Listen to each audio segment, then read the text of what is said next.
Hi dears, എന്തൊക്കെ എല്ലാവരുടെയും വിശേഷം? എല്ലാവരും സുഖമായിരിക്കുന്നോ? ഞാനിന്നൊരു കിടിലൻ റെസിപ്പിയും കൊണ്ടാണ് വന്നിട്ടുള്ളത്. നാടൻ കോഴി പെരട്ടിൻ്റെ റെസിപ്പിയും കൊണ്ടാണ് വന്നിട്ടുള്ളത്.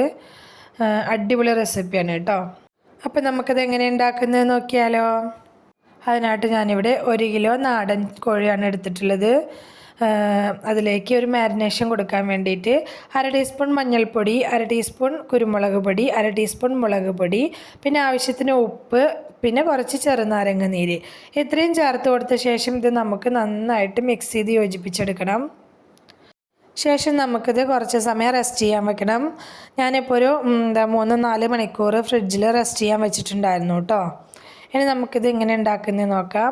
അതിനായിട്ട് ഞാനിപ്പോൾ ഒരു മൺചട്ടിയാണ് എടുത്തിട്ടുള്ളത്. അതിലേക്ക് 4 ടേബിൾ സ്പൂൺ വെളിച്ചെണ്ണയാണ് ചേർത്ത് കൊടുത്തിട്ടുള്ളത്. സവാള ഇടുന്നേക്കാം മുന്നേ തന്നെ ഇഞ്ചി വെളുത്തുള്ളി ചതച്ചത് ചേർത്ത് കൊടുത്തിട്ടുണ്ട്. പേസ്റ്റ് ആക്കിയതല്ല, ചതച്ചതാണ് ചേർത്ത് കൊടുത്തിട്ടുള്ളത്. അത് നന്നായിട്ടൊന്ന് മൊരിഞ്ഞ് വരണം. അത് മൊരിഞ്ഞ് വന്ന ശേഷം ഞാനിവിടെ ഒരു 10 അല്ലി ചെറിയ ഉള്ളി നീളത്തിൽ അരിഞ്ഞത് ചേർത്ത് കൊടുത്തിട്ടുണ്ട്. കുറച്ചധികം തന്നെ ചെറിയ ഉള്ളി എടുക്കേണ്ടവർക്ക് അങ്ങനെ എടുക്കാം കേട്ടോ. മുഴുവനായിട്ട് ചെറിയ ഉള്ളി എടുക്കേണ്ടവർക്കും അങ്ങനെ എടുക്കാം. എൻ്റെ കയ്യിൽ അത്ര എടുക്കാൻ ഉണ്ടായിരുന്നില്ല, അതുകൊണ്ട് ഞാൻ സവാളയും കൂടി ചേർത്തിട്ടുണ്ട്. ഇപ്പം ഞാൻ 4 സവാള നല്ല നൈസായി കട്ട് ചെയ്തതാണ് ഇതിലേക്ക് ചേർത്ത് കൊടുത്തിട്ടുള്ളത്. സവാള ഇത്രയും ചേർക്കണം കേട്ടോ. ഇതിൽ തക്കാളി ഒന്നും ചേർക്കാത്തതാണ്. അപ്പോൾ ഇതിൽ അത്യാവശ്യം മസാല ഉണ്ടാവണമെങ്കിൽ സവാള കുറച്ചധികം തന്നെ ചേർത്ത് കൊടുക്കണം. സവാള ചേർത്ത് കൊടുത്തു എന്ന് വെച്ചിട്ട് അതൊരു മധുരം അങ്ങനെയൊന്നും ഉണ്ടാവില്ല കേട്ടോ. ഇതിനായിട്ട് നമ്മൾ കുരുമുളകൊക്കെ നല്ലപോലെ ചേർത്തിട്ടാണ് ഈ കറി ഉണ്ടാക്കുന്നത്. സവാള നന്നായിട്ട് വഴന്ന് വരാൻ വേണ്ടിയിട്ട് 1 ടീസ്പൂൺ ഉപ്പ് കൂടി ചേർത്ത് കൊടുത്തിട്ടുണ്ട്. എന്നിട്ട് ഇത് നല്ലപോലെ വഴറ്റിയെടുക്കണം. ഇതിപ്പോൾ കുറച്ചൊക്കെ വാടി വന്നിട്ടുണ്ട്. ഈ സമയത്ത് നമുക്കിതിലേക്ക് 1 ടീസ്പൂൺ പച്ചമുളക് ചതച്ചത് കൂടി ചേർത്ത് കൊടുക്കണം. വലിയ സ്പൂണിന് 1 ടീസ്പൂൺ ആട്ടോ ചേർത്ത് കൊടുത്തുള്ളത്. എന്നിട്ട് നന്നായിട്ട് വഴറ്റിയെടുക്കണം. ഇതപ്പം നമ്മുടെ സവാളയൊക്കെ നമ്മൾ ചേർത്ത് കൊടുത്തതിൽ നിന്നും പകുതിയായ പോലെ നല്ലപോലെ വഴന്ന് വന്നിട്ടുണ്ട്.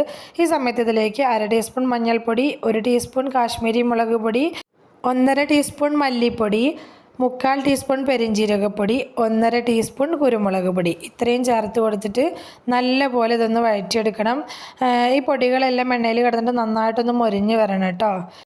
പിന്നെ കുരുമുളക് പൊടിയൊക്കെ ചേർത്ത് കൊടുക്കുമ്പോൾ ഓരോരുത്തരുടെയും എരിവിനനുസരിച്ച് ഇതിൻ്റെ അളവിൽ മാറ്റം വരുത്താം കേട്ടോ. 1/2 എന്നുള്ളത് 1 ടീസ്പൂൺ വരെയൊക്കെ ആക്കാം. പൊടികളെല്ലാം നന്നായിട്ട് തന്നെ മൊരിഞ്ഞ് വരണം. പൊടികൾ നന്നായിട്ട് മൊരിഞ്ഞ് വന്ന ശേഷം നമുക്കിതിലേക്ക് നമ്മൾ മാരിനേഷൻ ചെയ്ത് വെച്ചിട്ടുള്ള കോഴിയിറച്ചി ഇതിലേക്ക് ഇട്ട് കൊടുക്കുക. കുറച്ച് കറിവേപ്പില ഇട്ട് കൊടുക്കുക. എന്നിട്ടിത് നല്ലപോലെ ഒന്ന് മിക്സ് ചെയ്ത് യോജിപ്പിച്ചെടുക്കണം. ഈ മസാലയും ചിക്കനും തമ്മിൽ നന്നായിട്ട് തന്നെ ഒന്ന് മിക്സ് ചെയ്തെടുക്കണം കേട്ടോ. ഈ സമയത്ത് ആവശ്യത്തിനുള്ള കുറച്ച് ഉപ്പ് കൂടി ചേർത്ത് കൊടുത്തിട്ടുണ്ട്. സവാള വഴറ്റുമ്പോൾ ഉപ്പ് ചേർത്തിട്ടുണ്ട്. അതുപോലെ ചിക്കൻ മാരിനേഷന് വേണ്ടിയിട്ടും കുറച്ച് ഉപ്പ് ചേർത്തിട്ടുണ്ടായിരുന്നു. അപ്പോൾ നോക്കിയിട്ട് വേണം ചേർത്ത് കൊടുക്കാനായിട്ട്. നന്നായിട്ട് മിക്സ് ചെയ്തെടുത്ത ശേഷം ഇപ്പം തന്നെ നമുക്കിതിലേക്ക് വെള്ളം ഒഴിക്കരുത്. ഒരു 5 മിനിറ്റ് നേരം നമുക്ക് അത് ലോ ഫ്ലെയിമിലിട്ടിട്ട് ഒന്ന് മൂടി വെച്ച് വേവിച്ചെടുക്കണം കേട്ടോ. അങ്ങനെ വേവിച്ചെടുക്കുമ്പോൾ ചിക്കൻ കുറച്ചും കൂടി ടേസ്റ്റായിട്ട് വരാറുണ്ട്. 5 മിനിറ്റിന് ശേഷം മൂട് തുറന്നിട്ട് നമുക്ക് ഒന്നുകൂടി ഇളക്കിയിട്ട് കൊടുക്കുക. ഇനി ഈ സമയത്ത് നമുക്കിതിലേക്ക് ചൂടുവെള്ളമാണ് ചേർത്ത് കൊടുക്കേണ്ടത്. നമുക്ക് ഗ്രേവി എത്രയാണോ വേണ്ടത് അതിനനുസരിച്ചുള്ള ചൂടുവെള്ളമാണ് ചേർത്ത് കൊടുക്കേണ്ടത് കേട്ടോ. നമ്മൾക്ക് ഇനി കോഴി വേവിക്കാൻ വെക്കുന്ന സമയത്ത് കുറച്ച് വെള്ളം അതിൽ നിന്ന് തന്നെ ഇറങ്ങി വരും. അപ്പോൾ അതും കൂടി കണക്കിലെടുത്തിട്ട് വേണം നമ്മളിതിലേക്ക് വെള്ളം ഒഴിച്ചു കൊടുക്കാനായിട്ട്. വെള്ളത്തിൻ്റെ അളവ് പോരാ എന്ന് തോന്നുന്നുണ്ടെങ്കിൽ എപ്പോൾ വേണമെങ്കിലും നമുക്ക് ചൂടുവെള്ളം ഒഴിച്ച് കൊടുക്കാൻ പറ്റും.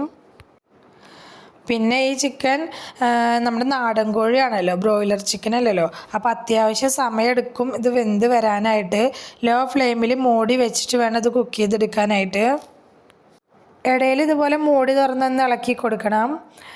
ഇടയിൽ നമ്മൾ മൂടി തുറന്ന് നോക്കുന്ന സമയത്ത് ആ കോഴിയിൽ നിന്നുള്ള വെള്ളമൊക്കെ ഇറങ്ങി വന്നിട്ട് നമ്മൾ ഒഴിച്ച വെള്ളം കോഴിയിലത്തെ വെള്ളം പാടെ കുറച്ച് വെള്ളമൊക്കെ ഇതിലുണ്ടായിരിക്കും. അപ്പോൾ ഒന്നുകൂടി ഇളക്കിയിട്ട് കൊടുക്കുക.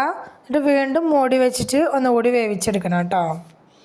ഇതിൽ വെള്ളമൊക്കെ വറ്റി മസാലയൊക്കെ ഈ ചിക്കനിൽ ഇങ്ങനെ പൊതിഞ്ഞിരിക്കുന്ന ടൈപ്പിലായിരിക്കും നമുക്ക് ഈ കറി വേണ്ടത്.